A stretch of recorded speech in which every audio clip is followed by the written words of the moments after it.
By discarding God, the floodgates of indecency have been thrown open, leaving in their wake a generation numbed to the beauty of authentic love and blinded to the allure of fleeting pleasures.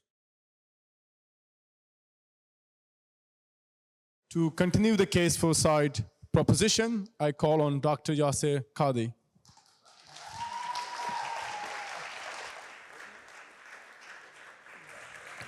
Bismillah. Mr. President, distinguished speakers, ladies and gentlemen, I apologize, I have a cough for a few weeks. It is my privilege to speak at this illustrious house at Oxford Union. Allow me to begin on a personal note.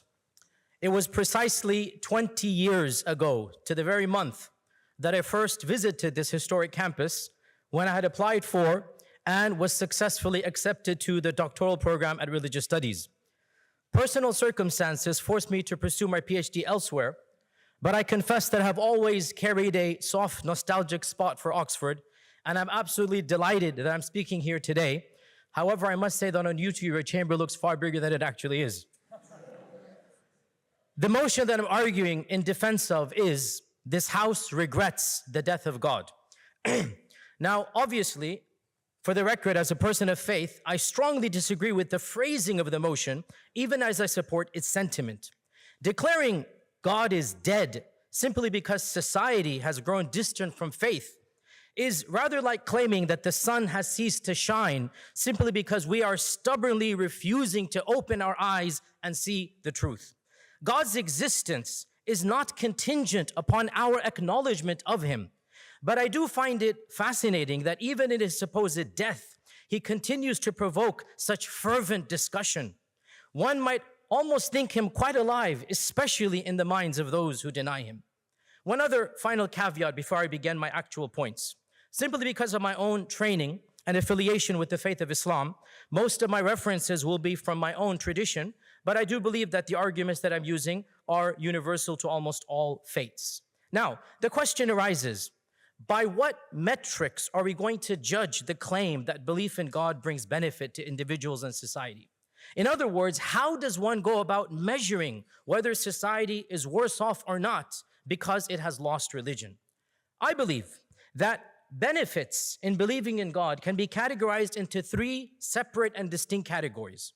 Firstly, those benefits that can reasonably be demonstrated and proven in an observable experimental manner.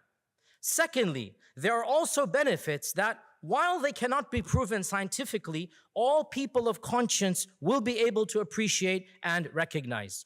And lastly, I admit there are also many benefits that are real but metaphysical and hence, by definition, require faith. Let me give you examples for all three of these categories.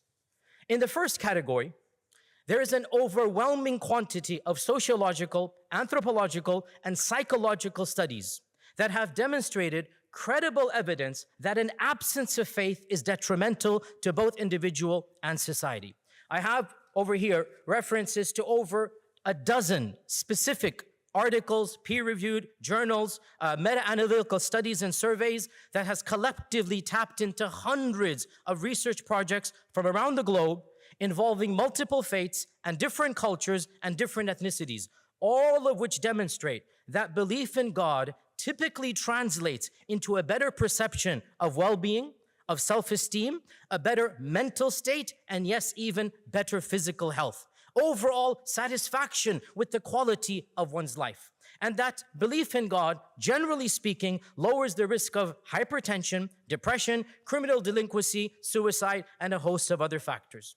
As well, a number of studies have also shown that people who believe in God are generally far more altruistic and charitable and contribute more to civil society. Hence, there is plenty of evidence to make a strong, plausible, and I say here plausible because I understand it's not watertight, a strong, plausible scientific claim that society and individuals benefit when faith is prominent and central, and that they suffer when it is not.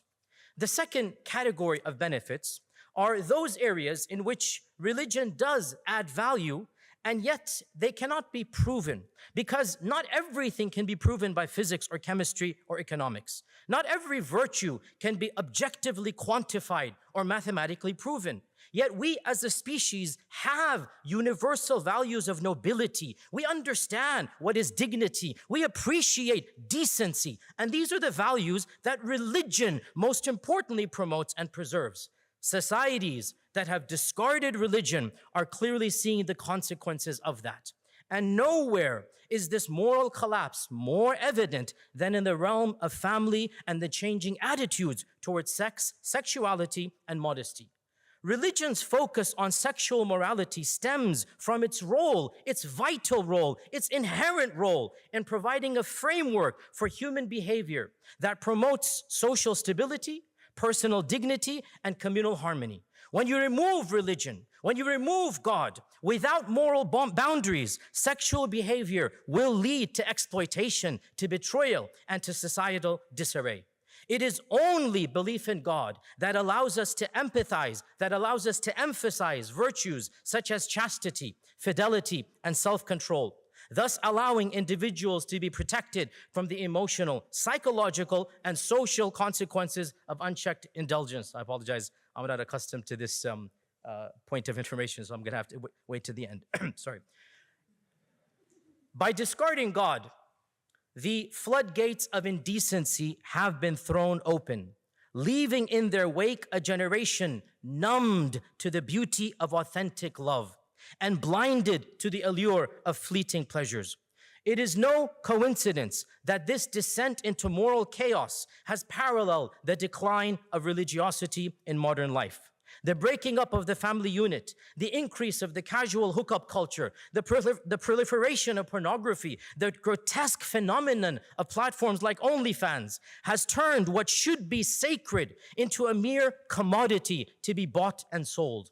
The physical bodies of men, and especially women, and the very sacred and personal act of human intimacy, which should be protected and celebrated within the confines of marriage, are instead reduced to objects of voyeuristic consumptions, parading their vulnerability for profit in a world that is increasingly celebrating their degradation as empowerment. This perversion has only corroded individual lives. This perversion has not only corroded individual lives, it has also shattered the bonds of intimacy and respect that underpin healthy relationships. Because we have removed God from the public discourse, we live in an age where virtue is mocked and vice is exalted, where a young woman of grace and intelligence is told that flaunting her body and shedding her clothes is worth exponentially more than the talents of her mind and the nurturing of her soul. The tragedy is not merely that we have embraced depravity, but that we have done so while pretending to not recognize its stench and decay. To mention but one recent example, we have just recently witnessed the grotesque spectacle of a performer degrading herself before the world, claiming to publicly broadcast online, for a fee of course, her bacchanalian depravity with over 1,000 men in the span of one day.